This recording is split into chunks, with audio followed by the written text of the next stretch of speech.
Sir, जो आजकल ब्राह्मणों में जो एक तड़प देखी जा रही है, यूपी में जैसे आरोप लगा रहे हैं कि हमको टारगेट किया जा रहा है और कुछ लोग आंदोलनकारी बन रहे हैं, सड़कों पे उतर रहे हैं, कुछ सोशल एक्टिविस्ट बन रहे हैं। आखिर इनकी तड़प क्या है, क्यों है? देखिए, इसका बहुत बड़ा कारण, सबसे बड़ा कारण ये है कि आज की तारीख में आप देखेंगे, चाहे तो राज्य सरकारें हैं और चाहे केंद्र की सरकार है।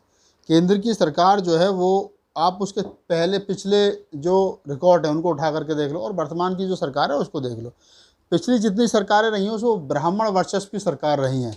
आज़ाद भारत में जो पहली सरकार बनी, चाहे कांग्रेस की जितनी सरकारें रही हैं, और उसके बाद में अभी जो मोदी जी की सरकार चल रही है, इससे पहले की जितनी सरकारें, उनमें ब्राह्मण जो है एक सर्वोच्च पद पर, चाहे राष्ट्रपति के पद पर, प्रधानमंत्री के पद पर, गृह मंत्री के पद पर, रक्षा मंत्री के पद पर वो रहे हैं। लेकिन अभी आप वर्तमान सरकार को देख लो तो राष्ट्रपति आपके जो हैं वो दलित समाज से हैं, और जो अपने प्रधानमंत्री जी हैं वो ओबीसी हैं, जो गृह मंत्री हैं वो अपना माइनॉरिटी हैं, जैन हैं, और अगर हम रक्षा मंत्री की बात करें तो ठाकुर हैं। तो ब्राह्मण का सुपड़ा साफ है, ब्राह्मण है कहाँ राजनीति में। यही बात अगर हम उत्तर प्रदेश की राजनीति में करते हैं तो वहाँ पर भी यही हाल है, वहाँ पर भी ब्राह्मण दूर दूर तक सत्ता में दिखाई नहीं दे रहा। यही हाल अगर हम दिल्ली की सरकार की बात करें तो केजरीवाल बनिया, उप मुख्यमंत्री ठाकुर, और उसके नीचे आ जाओ तो वो भी ठाकुर हैं या नॉन ब्राह्मण हैं। और अगर हम उनके 3 सांसदों की बात करें तो 3 के 3 सांसद जो आम आदमी पार्टी ने चुन करके भेजे, उसमें 2 बनी और 1 ठाकुर। तो ब्राह्मण आज से पहले कभी आपने इतना आंदोलनकारी नहीं देखा होगा। आज से पहले आपने कभी जो है वो उतना एक्टिविस्ट उसमें नहीं देखे होंगे जो निकल करके आए और रोड पर खड़े होकर के कैमरे के सामने बोलें। उसका महज कारण सिर्फ इतना भर है, उसको लग रहा है कि हम लोग सत्ता से दूर हो गए, और वो सत्ता में जाने के लिए कुछ भी करते हैं और हमेशा करते हैं। यही ब्राह्मण है जो पिछले 4-5 साल पहले नारा लगा रहा था उत्तर प्रदेश में कि ब्राह्मण शंख बजाएगा हाथी बढ़ता जाएगा, हाथी नहीं गणेश है, ब्रह्मा विष्णु महेश है। सारे के सारे ब्राह्मण जो है, जिनको शेड्यूल कास्ट में से नफरत बदबू आती थी, वो मायावती के चरणों में बैठे थे क्योंकि सत्ता में रहना था, सत्ता में आना था। तो ब्राह्मण की जो तड़फ है वो सिर्फ इतनी भर है क्योंकि वो सत्ता से दूर है, और वो सत्ता में और पावर में रहना चाहता है, क्योंकि वो सेफ जब ही रह सकता है जब सत्ता में रहेगा, और सेफ अगर सत्ता में नहीं रहेगा तो वो फिर सेफ नहीं रह सकता। आप कह रहे सत्ता में नहीं है, केंद्र में देख ले 50% से ज्यादा मंत्री ब्राह्मण हैं, यूपी सरकार ब्राह्मण में देखिए, उप मुख्यमंत्री उप ब्राह्मण मुख्य, है। अब आप फिर वही मुख्य, अब आप देखो ये वर्ण व्यवस्था है, ब्राह्मण, क्षत्रिय, वैश्य और शूद्र, ये 4 वर्ण हैं। इन 4 वर्णों में सबसे पहले नंबर ब्राह्मण, दूसरे नंबर पर क्षत्रिय, तीसरे नंबर पर वैश्य, चौथे नंबर पर शूद्र। अब आप यहाँ देख लीजिए उत्तर प्रदेश में, अगर हम, चलो पहले भारत की सरकार का बात कर लेते हैं, अगर हम यहाँ वर्ण व्यवस्था बना लें तो पहले नंबर पर दलित यानी राष्ट्रपति, दूसरे नंबर पर ओबीसी यानी शूद्र, तीसरे नंबर पर माइनॉरिटी, चौथे नंबर पर क्या नाम है वो फिर क्षत्रिय आ गया, रक्षा मंत्री आ गया। तो यहाँ कहाँ है? यहाँ तो जो वर्ण व्यवस्था के आधार पर ब्राह्मण पहले नंबर पर होना चाहिए था, वो चौथे नंबर पर भी नहीं है, यानी शूद्रों से भी नीचे चला गया। अब वो आप उत्तर प्रदेश में आ जाओ तो मुख्यमंत्री कौन है? ठाकुर। उप मुख्यमंत्री दूसरा कौन है? केशव प्रसाद मौर्य। तीसरा मुख्यमंत्री जाकर के जो है वो महेश शर्मा जो है, क्या नाम है, दिनेश शर्मा जो है वो अपना मुख्यमंत्री है, वो ब्राह्मण है। तो जो ब्राह्मण सर्वोच्च पद पर है, जो ब्राह्मण हमेशा उच्च पद पर रहता है, जो ठाकुर उसके सामने खड़े होकर के नहीं बोलता है, मनुस्मृति के आधार पर ब्राह्मण को 5 वर्ष की उम्र में शिक्षा मिलती है, और क्षत्रिय को जो 8 वर्ष की उम्र में शिक्षा मिलनी चाहिए, आज ठाकुर के नीचे ब्राह्मण काम कर रहा है, यानी मनुस्मृति जो है वो उल्टी हो गई है। तो आप समझिए वर्ण व्यवस्था उल्टी होगी, तो ये उसकी झटपटाहट का कारण है, इसको आप समझिए। नहीं तो कारण क्या है, किस वजह से इन लोगों को? नहीं, कारण यही है, कारण तो स्पष्ट है ना, कि जिसकी सत्ता रहेगी, जिसकी भागीदारी रहेगी, उनको मालूम है, आरएसएस को पूरा मालूम है कि अगर उनको देश अपने तरीके से चलाना है तो उनको कहीं ना कहीं ब्राह्मण को सत्ता से दूर रखना पड़ेगा। ब्राह्मणवाद की ज़रूरत है उनको, ब्राह्मण की ज़रूरत नहीं है। उनको मालूम है ब्राह्मणवाद जो है वो उनके काम का है। ब्राह्मण जो वो कहीं ना कहीं पोलाइट हो जाता है धर्म के आधार पर, वो अपना फ़ायदा और नफ़ा नुकसान के चक्कर में जो है वो जल्दी पोलाइट हो जाता है, इसलिए उन्होंने उसको बाहर कर दिया। कट्टरपंथियों की ज़रूरत है। ब्राह्मण ही रहा ना हमेशा। नहीं, आरएसएस का प्रमुख ब्राह्मण रहा होगा, मैं राजनीति की बात कर रहा हूँ। राजनीति में जो है वो क्या नाम है, ब्राह्मण, ये पहली बार आप देखेंगे आज़ाद भारत में पहली बार जो है वो ब्राह्मण लेस राजनीति मुल्क भर में चल रही है, और इसी का कारण है कि ब्राह्मण जो है वो झटपटाहट में, आप देखिए बड़े इस बड़ा आपको दिख रहा है, जिस ब्राह्मण परशुराम ने क्षत्रियों का 21 बार जम्मू कश्मीर से लेकर के कन्याकुमारी तक कत्लेआम कर दिया, और पेट के जो बच्चे थे उनका भी कत्ल कर दिया, अगर उनमें लड़का मिला तो उसकी हत्या कर दी, जिस परशुराम ने ब्राह्मण ठाकुरों का इस हद तक क्षत्रियों का कत्लेआम किया हो, आज ठाकुरों की सरकार है, तो ब्राह्मण फिर अपने आप को सेफ कैसे समझ सकते हैं? वो कैसे मान सकते हैं कि आप सेफ रहेंगे?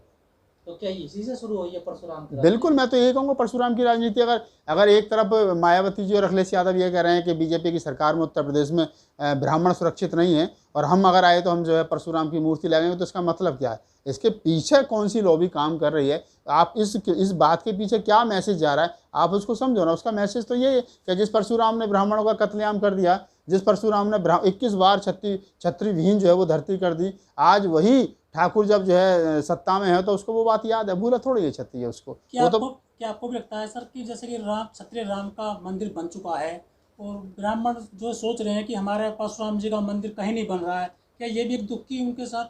देखिए, मंदिर कहना देश के, जब हमारे जो राजनाथ सिंह है, जब वो रक्षा मंत्री गृह मंत्री थे इससे पहली वाली सरकार में, तो देश में बड़ा हाई अलर्ट हुआ। तो उन्होंने सदन में एक स्टेटमेंट दी थी, शायद आपको भी याद हो। उन्होंने कहा था कि आप चाहे हिंदू धर्म की में राम की पूजा कर लो, चाहे जैन धर्म में महावीर की पूजा कर लो, चाहे बौद्ध धर्म में बुद्ध की पूजा कर लो, आप किसी धर्म को मान लो, पूजा ठाकुर की होनी है। ये सच्चाई है, हम इस बात को स्वीकार करते हैं। आप मंदिर राम का बना लो, आप मंदिर किसी और का बना लो, XYZ किसी की बना लो, पूजा जो है वो भगवान जो है वो क्षत्रिय है। लेकिन उस भगवान पर जो चढ़ावा आता है, उस चढ़ावे के सहारे ब्राह्मण जो है वो जी रहा है, उस चढ़ावे के सहारे ही ब्राह्मण जी रहा है। लेकिन ब्राह्मण में कहीं ना कहीं आपका जो कहना है वो बिल्कुल बात सत्य है, उसके अंदर भी ये जिज्ञासा जागी है। और ये जिज्ञासा उसके अंदर ऐसे नहीं जागी जब क्षत्रियों ने उसके सामने खड़े होकर के हाथ में लिए और ब्राह्मण को मंदिर के अलावा घरों से बाहर कर दिया। तो अब ये राजनीतिक लाभ उठाने के लिए चाहे मायावती जी, चाहे अखिलेश यादव और चाहे तमाम और दूसरे नेता, उन्होंने ये बात कहनी शुरू की है कि अगर हमारी सरकार आई तो हम परशुराम की मूर्ति जो लगाएंगे या मंदिर उनका बनाएंगे। ब्राह्मण जागरूक हो रहा है राजनीति? नहीं, ब्राह्मण तो जागरूक शुरू से था। वो पहले भी अगर आप देखेंगे मुगल काल में, मुगल काल से पहले या मुगल काल के बाद में, तो राजा तो ठाकुर ही रहा है ना भाई। राजा तो ठाकुर रहा, मंत्री। ब्राह्मण अपने आप को ऊपर मानता तो ठाकुर की पूजा क्यों करता है? ठाकुर की पूजा इसलिए करता है क्योंकि राजा ठाकुर रहा है, और राजा जो जिसका राज होता है, जो राजा होता है, जो अच्छे काम करता है राजा, लोग उसके पीछे चलने लगते हैं, उसकी जय जयकार करना शुरू कर देते हैं। अब ब्राह्मण क्या है कि ब्राह्मण उसकी जय जयकार पर जो चढ़ावा आता है उसके अनुसार उस चढ़ावे से अपना घर चलाता है। तो ये बात समझनी चाहिए कि अगर हम मुगल काल के बाद की बात करें या जो जिसको ये राजपूत काल कहते हैं, क्षत्रिय काल कहते हैं, तो उसमें भी राजा कौन थे? राजा तो क्षत्रिय था ना, ब्राह्मण कौन था? ब्राह्मण उसका सलाहकार था। तो ब्राह्मण राजा बनना चाहता है? ब्राह्मण राजा बनना चाह रहा है क्योंकि आज़ाद भारत के बाद में ब्राह्मण राजा रहा है ना। देश आज़ाद होने से पहले, अंग्रेजी काल से पहले ही अंग्रेज राजा जो है वो क्षत्रिय था, ये बात अलग है। लेकिन जब देश आज़ाद हो गया तो पंडित जवाहरलाल नेहरू जो है वो ब्राह्मण थे और उन्होंने लंबे समय तक देश के प्रधानमंत्री रहे। इंदिरा गांधी जी लंबे समय तक देश की प्रधानमंत्री रहीं। तो वो जो लंबे समय तक, एक लगभग 60-65 साल तक मुल्क पर जिन लोगों ने राज किया, 60 साल तक, वो ब्राह्मण ही थे। अब वो ब्राह्मण जब राज रहा तो ठाकुर जो है खदेड़ दिया गया, क्षत्रिय खदेड़ दिया गया था आज़ाद भारत में राजनीति में, राजपाट से। ब्राह्मण इसलिए नारा दे रहे हैं कि ये देश गांधी नेहरू का है? बिल्कुल, वो देश गांधी नेहरू का। अगर देखिए, ब्राह्मण ये नारा कहाँ दे रहे हैं मुझे पता नहीं, लेकिन मैं ये जरूर कह सकता हूँ कि ब्राह्मण आज जो है इसलिए उग्र है, इसलिए एक्टिविस्ट बन रहा है, इसलिए रोड पर खड़े होकर के तुम लोगों से बात कर रहा है, मीडिया के सामने आ रहा है, क्योंकि उसको लग रहा है कि उसका दमन जो है वो हो रहा है और वो सत्ता से खदेड़ दिया गया है।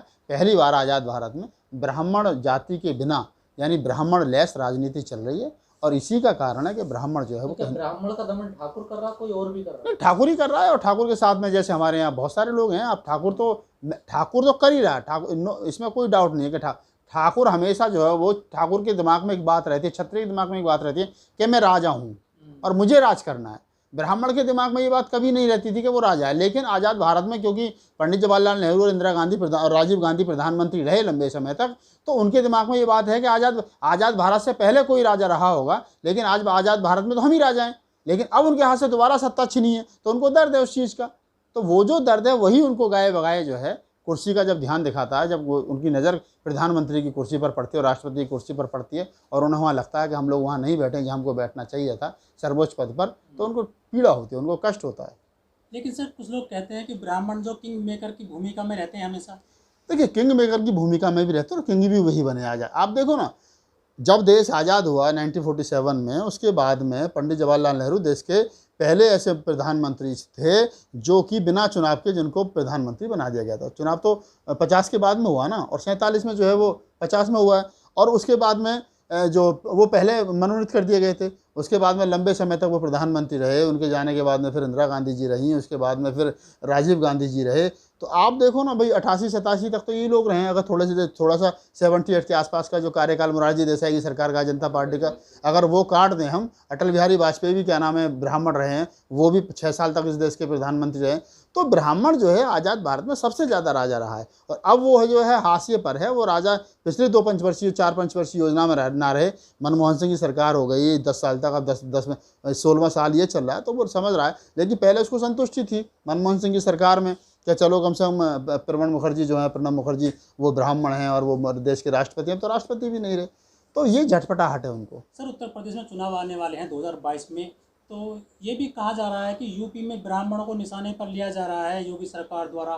क्या ये भी कोई असर दिखाएगा चुनाव में? देखिए, उत्तर प्रदेश में ब्राह्मण को निशाने पर लिया जा रहा है या ब्राह्मण का शोषण हो रहा है। मैं भी आज अखबार में पढ़ रहा था कि जब से उत्तर प्रदेश के अंदर योगी सरकार आई है तब से 600-650 ब्राह्मण एनकाउंटर में मार दिए गए। तो ये क्यों मार दिए गए, क्या कारण रहा, ये तो सरकार जवाब देगी। लेकिन हाँ, ये ज़रूर है कि वो 600-650 जो ब्राह्मण एनकाउंटर में या अन्य किसी मामले में जिनकी हत्याएं की गई हैं, उसमें लेकर के ब्राह्मण गुस्से में हैं।